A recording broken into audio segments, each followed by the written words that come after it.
So then guys, we are days away from the Apple event or dropping, where we're going to see the potential of 11, you heard me right there, 11 new products at this event. It could be a massive one this year. So let's go over all of these 11 products and let's get started with product number 1 to number 4, and of course that's all to do with iPhones. So this year we've got the iPhone 17 series, and to begin with we have the new normal iPhone 17, and this phone is going to get quite a few upgrades to it. We've heard it's going to go up to a 6.3-inch display, it's going to be slightly bigger, battery life is going to be improved with a slightly bigger battery inside of it, and for the first time in a normal iPhone, as I like to call it, we're going to get a Pro Motion display inside of it too. We're also going to get other features included, like for example, we're going to get Qi 2.2 for MagSafe charging, so 25-watt charging this time around. So this is great news to hear.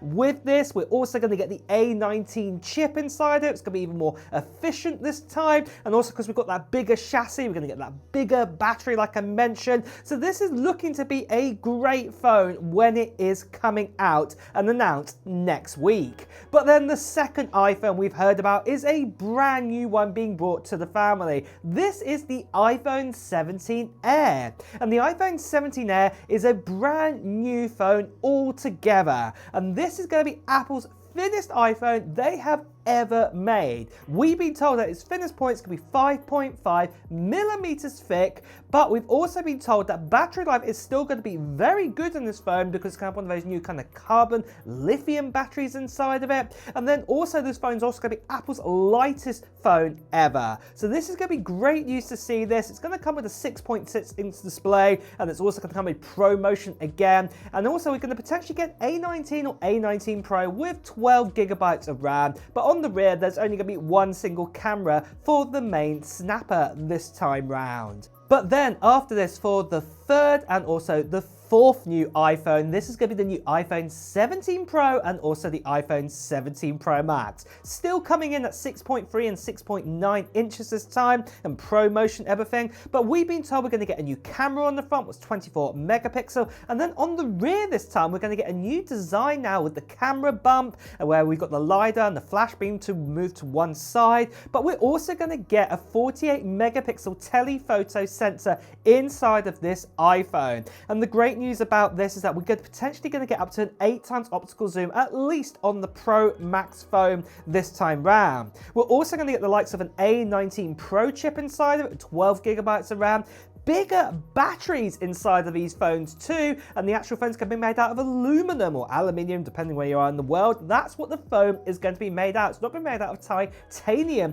this time round. It's also going to get that Qi 2.2 charging, and then also potentially faster USB-C charging, but there's also going to be lots of other kind of great new features being added in, like a new antenna array and things like this, and maybe even the potential of reverse wireless charging for your AirPods. And talk about your AirPods, well, funny enough, the new AirPods Pro 3 is the next actual device, the fifth device that we could see at this Apple event. The new AirPods Pro 3, we've been told, is going to get a brand new design, a smaller case this time, and then also maybe like the pairing button's going to disappear. We're also going to get sleeker, new sort of AirPods themselves with the actual design this time round, and then also we're going to get the H3 chip, which is going to be introduced into these AirPods, and with that H3 chip, that active noise cancellation is going to be even better than ever. We're also going to get some other new features added to them too, but this is really exciting to see for the new AirPods Pro 3.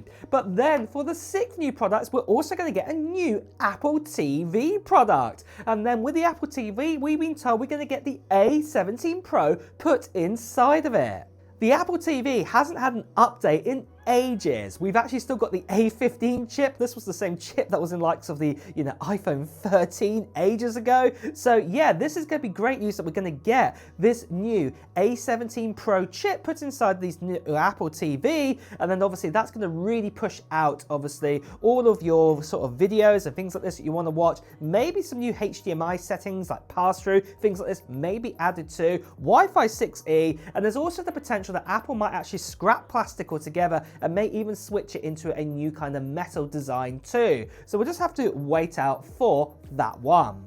So then guys, just quickly, have you ever tried moving WhatsApp to a new phone and it says, say, 10 hours left for the 3rd hour in the road? Yeah, no fags. Here's the fix I trust. It is Wondershare's Mobile Trans WhatsApp Transfer Tool. Open Mobile Trans, choose WhatsApp Transfer, plug in your old phone and your new phone, and boom, you're moving chats, photos, videos, voice notes, stickers, docs, over 10 data types from iOS to Android or Android to iOS. No factory reset, it handles WhatsApp Business and GB WhatsApp, and you can merge chats from both phones into one timeline. Switching from Android to iPhone? Well, restore your Google Drive WhatsApp backup straight to iOS.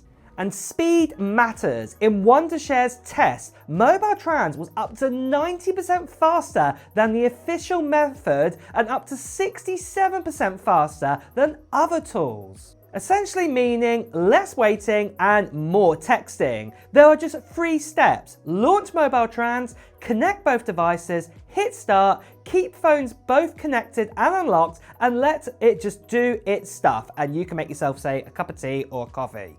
If you're upgrading soon, do yourself a favor, use my link in the description below to try Mobile Trans WhatsApp Transfer. It's simple, reliable, way to carry everything over without resetting your device. So check out all the information, like I said, below in the description, and stick around because the main video continues on right now. But then, moving on for the 7th, the 8th, and the 9th new product we've heard about, we're going to get some new Apple Watches. And starting out for number 7, we're going to get a new Apple Watch SE. More than likely, the design's going to be very similar to the Apple Watch Series 9, but obviously missing some of the features, like an always on display and things like this. It's probably going to have the S10 or the S11 chip inside it, and also retain its low budget price. But we've also been told we're going to get the Apple Watch Series 11. It's going to look very similar to the Series 10, but one of the key differences this time is that we could potentially have the ability to connect to 5G this time to actually get that if you get the cellular version. And also we've been told we could be getting a new kind of sensor being added, and this is a blood pressure sensor, what's also going to be added to this new phone. And then finally we're going to get a replacement for the new Apple Watch Ultra. So the Apple Watch Ultra 2 is going to be upgraded to the Apple Watch Ultra 3 this time round. And the Ultra 3, we've been told with this that we're going to get those same capability of 5G connectivity, also that blood pressure sensor, but we're also potentially going to get a larger display with the bezel being, even smaller this time on it, and that viewing angles are also going to be better to look at the actual watch face in bright lights and things like this. And then also we've been told that SOS calling is also going to come to there. This is the ability to connect to satellites in the sky, so if you're in the middle of the desert, the Antarctic, in the middle of a jungle somewhere, you'll be able to connect for an SOS call or an SOS message if you're stuck in the middle of nowhere. So this is going to be great news to hear. And then for the 10th new product we've heard about is that we could be getting a new AirTag. Now the AirTags actually came out a number of years ago and they haven't been updated in a long time, about 4 or 5 years now. So they do need an update with them, and potentially we're just going to get, say, the same design, but we're probably going to get that new ultra wideband chip inside of the U2 chip, as Apple like to call it. That's probably going to be put inside of it. So obviously, that precision to actually find your sort of device down the couch or something like this. It's going to be even more precise than the AirTag we have right now. Like I said, don't expect better battery life or anything like that. It's probably just literally just the actual chip being updated inside of it. This is probably just the main thing there. But then the potential for product number 11 we could also be seeing is a new HomePod Mini. Remember the same thing with the HomePod Mini. It's been around about 5 years since we had an update to it. And most likely the HomePod Mini 2 is probably be a very similar design to the last one, but will just have an updated chip put inside of it. Maybe 1 or 2 Apple Intelligence features might work with it a little better. Maybe the Bluetooth technology will be improved. The Wi-Fi technology will be improved too. Maybe they might even add the extra odd new speaker in and an extra new microphone with that. But really, really, that is going to be the big sort of changes what we're going to get with the HomePod Mini. But are you excited for these new products? Are you going to get any of them? Well, I would love to know, because we are literally days away now. Put down in the comments below of what product that you're most excited for and that you might also be buying too. And with that as well, guys, if you have enjoyed watching this video, please do press the like button. As always, if you want to hear the latest Apple news, reviews and comparisons, make sure you subscribe to the channel and hit that notification bell too. Until next time, guys, I'll see you really soon. Take care. Bye bye.